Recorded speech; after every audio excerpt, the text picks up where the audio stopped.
Hey everybody, welcome back to the channel. Dr. Mike here.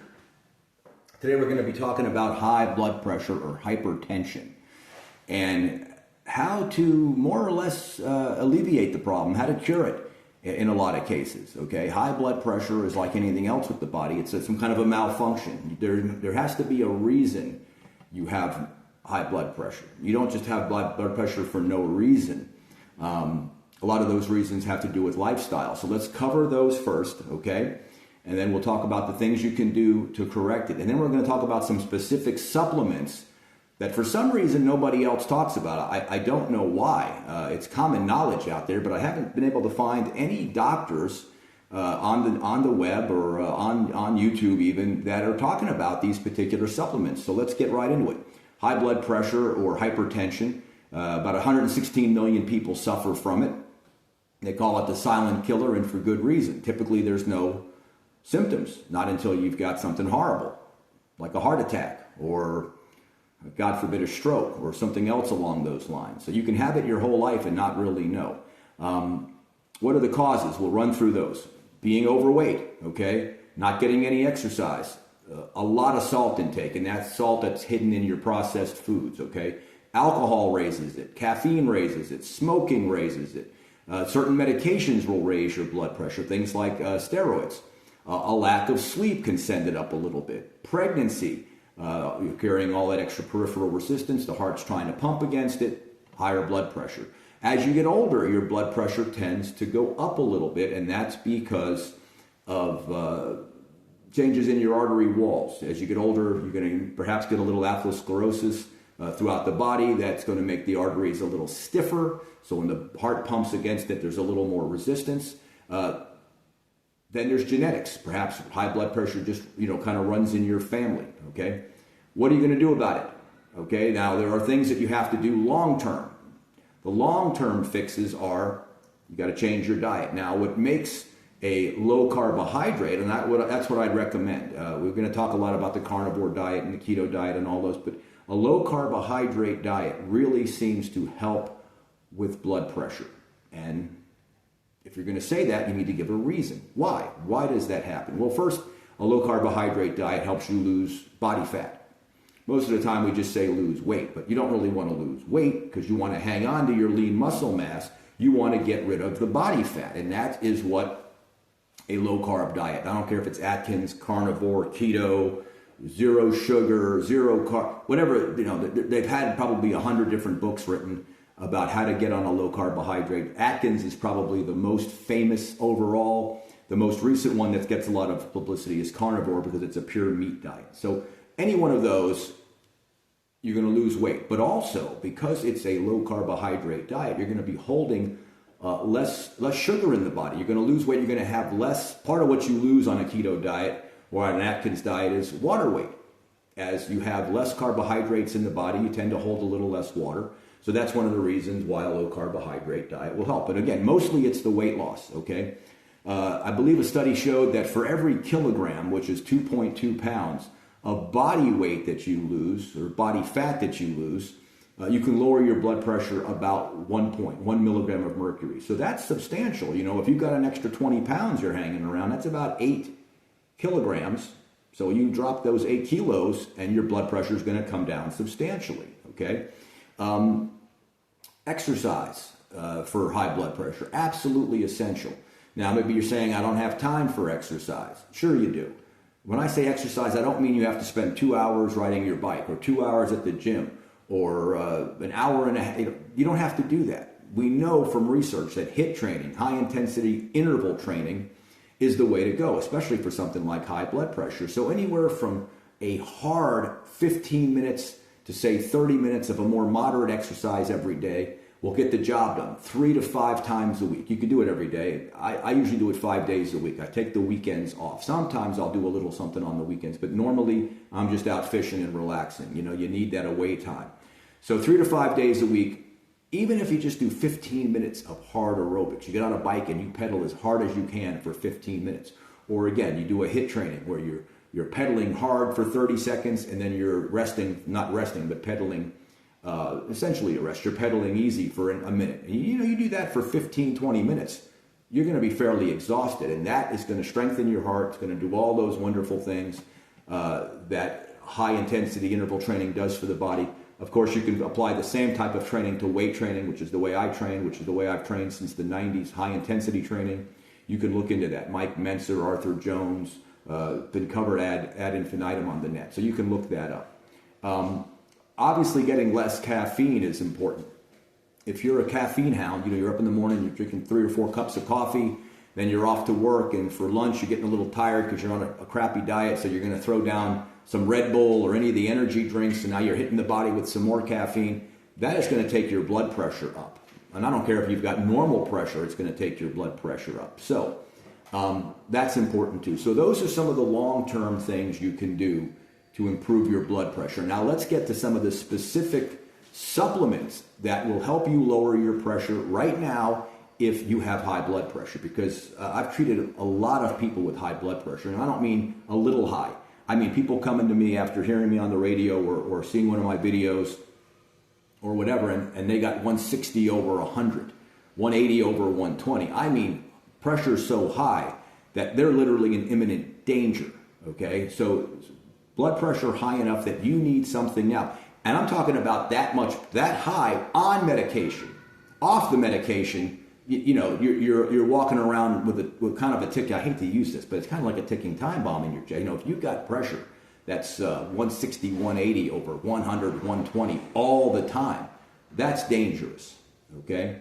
So what can you do, okay? The first supplement you want to be taking is time-release niacin. And the specific kind of niacin is inositol hexanicotinate, okay? Inositol hexanicotinate, you can put it right into your computer. It'll come up. Swanson makes a very good one. It's not expensive, okay? I'm not selling any of this stuff, so you can go find it on the net. Swanson, again, is where I get the stuff from if somebody needs it. It's 500 milligram tablets. And again, this is a time-release niacin, okay? And what this is going to do is it's going to just pop open your arteries a little bit, okay? And that's what a lot of these drugs do, and we're going to cover the drugs. But I wanted to get to the supplements first, okay? And we'll cover the drugs later. So time-release niacin. I would recommend starting with 3 a day. So you wake up in the morning, you pop your first inositol hexanicotinate, okay? 8 hours later, you take another one. 2 o'clock in the afternoon, 3 o'clock in the afternoon, depending on what time you get up. And then before bed, you're going to sleep 7-8 hours, you take another one. So now you've got this artery opening going around all day. So that would be the primary supplement, okay? Now you can use raw niacin, but you're going to get the flush, it's uncomfortable. Niacin has a lot of other benefits, which we'll cover in another video, like cholesterol management. Not that cholesterol is the demon they make it out to be, that's another video. So flush-free niacin, okay? It doesn't have to be inositol hexanicotinate, but I think that is the best one for our purposes. I like the way it releases. It releases over a long time. That's the way to go. All right, fish oil. Fish oil, in my opinion, is, if you're going to take supplements, fish oil is the #1 supplement you should be taking. The beneficial effects are great, okay? And again, we could get into another video where I discuss all the benefits of fish oil, but just in this situation, take it. You should be taking fish oil regardless. It is very hard to get all the omega-3s, the DHA and the EPA in your diet. And I eat a lot of sardines, I eat a lot of greasy fish, and I still take it every day. That is the one. If you're going to take nothing else, I would take the fish oil. I think it's easier to get all the vitamins and minerals you need from a healthy diet than it is to get the fish oil, the DHA and the EPA. The conversion of plant omega-3s over to the active omega-3s, the DHA and the EPA in your body is very low. It's like a 10 or 12 or 15% conversion when you're young. You get to be my age, it's less. So take the fish oil. How much? A teaspoon per 100 pounds of body weight. So I'm almost 200 pounds, a little heavy right now. 2 teaspoons a day. That's what I take. And again, you split it up. 1 in the morning, 1 at night. One with breakfast, 1 with dinner, 1 with lunch. However you want to do it. Okay. Fish oil, it helps dilate the blood vessels. It keeps the arteries. From becoming atherosclerotic. It's got a bunch of good effects. It's anti-blood clotting. Very, very good. The other one, the next one, #3, coenzyme Q10. Coenzyme Q10 is a miracle nutrient. It's another one of those nutrients that if you have high blood pressure or you're getting older, I would suggest you take, okay? In this situation, if your blood pressure is just moderately high, 100 milligrams a day. Life Extension makes a very good one that's 100 milligrams a day. Excuse me. Up to 200. If you have very high blood pressure, I would recommend up to 200 milligrams a day. You want something emulsified so that it absorbs well. You've seen the commercials on TV for I can't remember the name of it. I deal with so many different supplements in my head. But there's one on TV that's emulsified. Don't spend all that money on that. Get something emulsified from somebody else that's a little more price effective, unless it doesn't matter to you, cost effective, okay? Next, and we're getting lower on the list, okay? A good multivitamin. I just feel like considering what a multivitamin costs, it's something you want to have. I just think it's good to cover your bases. So if you've got something else going on, maybe you're a little deficient in calcium or you're a little deficient in sodium, although almost nobody is, potassium, one of these things, okay, that multivitamin is going to help. But it's an optional thing. You don't have to take a multivitamin. If you're eating clean, if you're eating a really healthy diet, lots of quality red meat, fish, pork, chicken, those types of things, you're eating, if you want, your fruits and vegetables, not too much fruit, a lot of sugar, prefer vegetables, other problems with vegetables like anti-nutrients, but again, healthy diet, what they consider a healthy diet, cut out the processed food, cut out the caffeine, cut out the alcohol. This is about saving your life, guys. The fifth one is beet juice, okay? Now, for years, bodybuilders were trying to find a way to make themselves more vascular. You want that pump. So they were using things like arginine. Problem is arginine, if you take arginine as an amino acid, very little of it makes it into your bloodstream.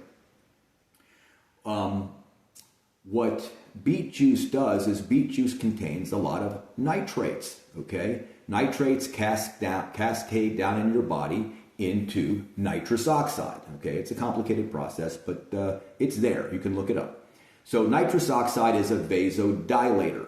You've probably heard of nitroglycerin pills that they give to people with angina or angina. They have an attack. The vessels are constricted a little. They put the little pill under their tongue, and within a few seconds, sublingually, it vasodilates their heart vessels. It vasodilates everywhere. In fact, some of you might know that Viagra was originally invented as a medication for high blood pressure, and they noticed this other result from it. So the bells and the whistles went off in their head, the dollar sign showed up, and they started marketing it as an impotence cure. So the beet juice, you don't have to go out and spend a bunch of money on vasodilating supplements. Now, if you're concerned about sugar, which you should be, you can go out and get a beet juice powder. They make it in capsules. They have the Chewies. You see them on TV. But you can go out and just buy regular old beet juice, fresh beet juice, unsweetened. Don't put any extra sugar in it. I believe the research shows about 2 cups a day. And it lasts about 10 hours. So you get up in the morning, you have breakfast, you drink your glass of beet juice, your 8 ounces. Same thing, half a day later, drink your other cup. These things are going to keep your blood vessels relaxed. You're working on it 2 ways. You're strengthening the heart. You want the heart to be strong. You want the peripheral vascular system to be relaxed. And that's what all of these things are going to work on. When you combine them together, it is very, very powerful. And it's not expensive, relatively speaking. You can get all of these things at a very good price, especially now with the internet and all the different places you can go. You want to use a quality brand, okay? Now, what these things do is what the drugs do, okay? You've got a ton of different drugs out there for high blood pressure, okay? You got calcium channel blockers, you got ACE inhibitors, which are angiotensin receptor blockers, you got beta blockers, you got vasodilators, you got alpha blockers, okay? There's a whole bunch of them. And how do these work? They work in many ways like the supplements I'm telling you to take. Diuretics reduce the water and salt in your body and other minerals, which is why they can be dangerous. They relax, the ACE inhibitors relax blood vessels, the nerves, they hamper nerve activity. So they work by relaxing the arteries and veins, mostly the arteries, but they also, one of the ones that you got to be very careful of is calcium channel blockers. Calcium channel blockers and some of these other ones, they work by weakening your heart. That's what they do. Calcium channel blockers go in and they interfere with the calcium pump in your cells, and the way they work is to weaken the heart muscle. Now, there was a study came out about 20, 25 years ago that showed people on calcium channel blockers tended to have more heart attacks. What a shock. The drug weakens your heart. So calcium channel blockers, I'm not a big fan of. And I'm not telling you to stop taking your medication. You need to go to hopefully your medical doctor who understands some of this stuff. And what I usually suggest people do is they start taking the protocol, okay? Start taking and the time-release niacin that's why it was number one. That's the one that's really going to help to, I think, start getting your pressure down. If you can't take any of the other ones, go out and get the niacin, because this is not going to interfere with your medications, okay? You want to if you have high blood pressure, again, you want to take it every morning. You want to write it down, or sometimes they have apps you can put it into. I'm kind of an old school, that way I write stuff down. I say that to people and they give me a funny look like, why would I write it down? Write it down, whatever you want to do. Put it in your phone. Medication. Blood pressure medication has a ton of side effects, not the least of which is impotence. When you're affecting the blood pressure, okay, that can affect your performance in those areas. And there's a lot of men taking these meds who are impotent. So now what they go out and do is they go out and they have to get Cialis or Viagra or Levitra or any of the other ones that I'm sure are coming to make things work. So that's the protocol, guys. If you use this protocol, you will see a substantial reduction in your blood pressure. And I don't mean it's going to take 6 months. I mean in a week. As these things build up, as you take them every day, you are going to see that pressure start coming back to normal.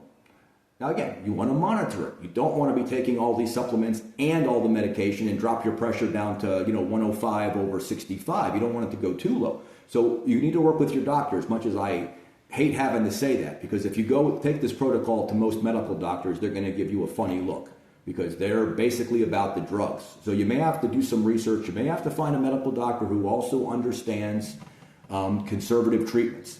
But if you do that and you start using this, I promise you, you can get your blood pressure under control. You should be able to get it even down to normal. And then over time, you can see about reducing some of the supplements. Maybe you only need the niacin to help keep your pressure down. Maybe you only need these for 6 months because you're losing weight. You're starting to exercise again. I mean, all of this works together. If you're doing all of the things to help prevent and reverse blood pressure, and at the same time you're taking the supplements, I really think you can have a great outcome. Hey, I hope this video was educational for you. Like, subscribe, leave a comment, ask me a question. I'll do my best to answer it. Okay? I had a great time. I'll see you guys on the next one.